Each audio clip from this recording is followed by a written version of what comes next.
It's not January 20th yet, and Elon Musk just got sued by the Securities and Exchange Commission under Joe Biden's administration. Gary Gensler, the head of the SEC, who's been the thorn in Elon Musk's side for all 4 years, finally got a little measure of revenge after Elon Musk refused to appear before the Securities and Exchange Commission for an interview, filing the lawsuit with just 5 days to go before the inauguration. I'm going to cover it all with my Wall Street experience. I'm Michael Popok. You're on Legal AF, the YouTube channel. Let's break down what the violation alleged is, what will happen to the case after Trump comes into office, and what it means for our financial markets. I'm glad to see the Securities and Exchange Commission has not completely shut and barred their doors. And they've instructed, obviously, their regulators to get their administrative enforcement actions and their lawsuits out the door, especially against somebody like Elon Musk. Now, Elon Musk has been battling regulators here and abroad for the entirety of his business career. I mean, one of the reasons he's a major troll and Captain Chaos or Ambassador Chaos in our European allies is he hates regulation. He hates anything that gets in the way of pure capitalism. We don't have a pure capitalist system or society here. We don't even have a pure democracy. But he hates regulators. That's why he's trying to topple the governments in Germany, in England, in France, in Canada, because all of them had regulators that went after one or more of Elon Musk's companies. The Securities and Exchange Commission and Elon Musk have been doing a dance for at least the last 10 years. He's gotten sanctioned by them for improperly posting on social media about his whether he was going to acquire or not acquire companies, gyrating the markets illegally, because he's not being transparent about his purchases, therefore putting the average investor at an economic disadvantage in the marketplace. And what entities like the Securities and Exchange Commission, the CFTC, all of the regulators, what their ultimate goal is to make sure we have a level playing field for the small day trader, the person who owns one share of stock, or the almost trillionaire. There shouldn't be any advantages. Nobody should get an upper hand. Nobody should get inside information. And nobody, in the case of Elon Musk, should be able to acquire stock under the radar without disclosing they had hit certain thresholds because they were trying to buy the company and buy stock on the cheap. In other words, take away from shareholders at a much lower purchase price because they were unaware of Elon Musk's desire to ultimately own all of Twitter. So he bought it on the cheap. He free-rided and took advantage of it. And as far as the Securities and Exchange calculation is concerned, he should have paid an additional $150 million to shareholders. In other words, he stole $150 million from shareholders because he bought the shares at a low, low price without having properly disclosed on time that he was at the 5% ownership threshold, which triggers a disclosure requirement under a form. We call it 13D.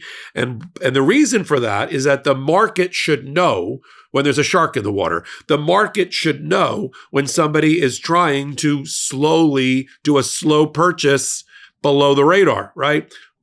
10,000 shares, 1 million shares, 1 million shares, and all of a sudden the guy owns 5%.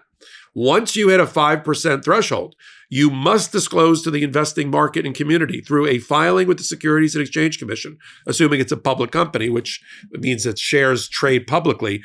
You have to do that. And because that gives you and me information that we need, intel and color about our investment decisions, whether we're going to buy or sell or short or go long or invest in a fund that has that stock as part of its portfolio. And if we're making a decision whether to sell, I want to know if somebody's trying to buy up the stock. This is not like in a real estate transaction. When, 75 years ago, Walt Disney in a crop duster flew over Orlando, Florida and said, there, Kissimmee, and started buying up secretly with secret trusts and with, so nobody knew it was Walt Disney. And so farmers and, in the agriculture business and people were like, sure, we'll give it to you for $1 an acre. If they knew it was Walt Disney and he was trying to acquire millions and millions of acres to build Walt Disney World, they would have said, yeah, how about 1,000 an acre? So he was able, Walt Disney, to secretly buy up all these lots of land in order to create what eventually became Disney World, Epcot Center, and the rest. That's okay. That's an arm's length transaction. People can do their due diligence, but in the Securities and Exchange Commission, you can't secretly buy up stock from unsuspecting sellers, not telling them your true intentions, which is to take over the company, meaning the value would be higher. For instance, once the world learned days late, 2 weeks late, after he'd already acquired millions of shares, that Elon Musk was trying to acquire Twitter, the price went up 27%. That's part of how the Securities and Exchange Commission calculated the $150 million loss, which is at the heart of the lawsuit. And so you're not allowed to do that. You just disclose, you don't try to cheat people, I guess is the right word. You just tell people, I've acquired 5%. And then people can make their own investment decision. Do I believe in Elon Musk? Do I go all in and buy more Twitter stock, which is what it was called at the time? Do I back out? Do I think, because that company's gone into the tank since Elon Musk took it over. It's dropped in value like 89%. Not a great investment, but I would have sold higher had I known Elon Musk needed my shares in order to make his acquisition. And that's the point of this Reg 13D lawsuit.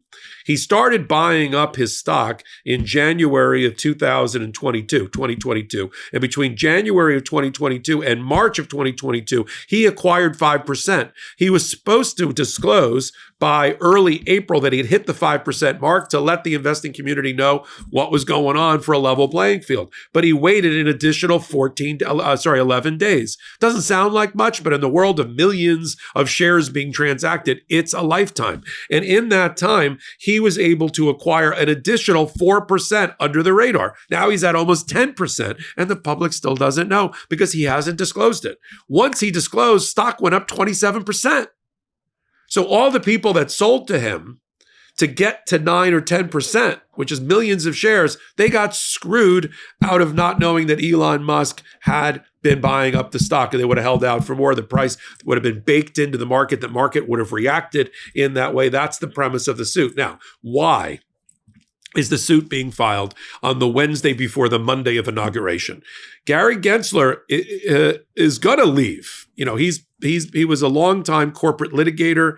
He's the sheriff of Wall Street. He's done an amazing job at regulating not only the financial markets, but also cryptocurrency. And of course, they can't wait to get rid of him because they don't want to regulate cryptocurrency. They want it to be the wild, wild west again so that you and I get crushed in the cryptocurrency gyrating market. And Donald Trump and his Commerce Secretary, Howard Lutnick, and Elon Musk and all the rest that have billions of dollars invested in the cryptocurrency structure and own companies that are tied to cryptocurrency are benefited. That's what they want. But Gary Gensler, I love what he's doing. He's like, I'm not going anywhere yet. I'm not even tendering my resignation yet. You want to fire me? I'm staying in my seat until I'm fired and there's a replacement. Now, Donald Trump's already nominated somebody for the Securities and Exchange Commission, pro-cryptocurrency, by the way. He'll get confirmed. He's just not going to get confirmed like today. So maybe, he'll be confirmed in a week or two. But anytime, Gary Gensler's still, making the donuts, going to work with the thermos, doing the work, and so is his staff. Now, I know people that have interacted with the SEC more recently, like they went to their Christmas party. It was pretty moribund. People were pretty upset. But they had big piles of administrative hearings and files and complaints that needed to go out the door, and this is one of them. So I know Musk's lawyer, Alex Spiro, I think he also represents a number of people, but Alex Spiro's representing Musk, and he's come out and said, it's a ticky-tack lawsuit, and shows they don't have anything against him and whatever. But the reason that you would want to file this suit is the same reason that Joe Biden is continuing to pass laws to try to Trump-proof democracy. The more Joe Biden does in the waning days of his administration through administrative agencies like SEC, and stacks it up in front of Donald Trump, the more Donald Trump has to undo. The more Joe Biden does, the more Donald Trump has to undo. And eventually, in that curve of resources, political capital, and time, Donald Trump's going to run short. There's only so much he can do on day 1 or day 100 in his administration. And many of the things that Joe Biden has done, for instance, are Trump-proof. It's going to be very difficult for him to reverse 330 million acres being put into a wilderness preserve so it can't be drilled for oil or gas based on the way that law is written. Very smart. It's going to be very hard for Donald Trump immediately to undo giving people temporary protective status as immigrants. And it's going to be very hard for him to kill lawsuits like the one that was just filed against Musk. It will happen.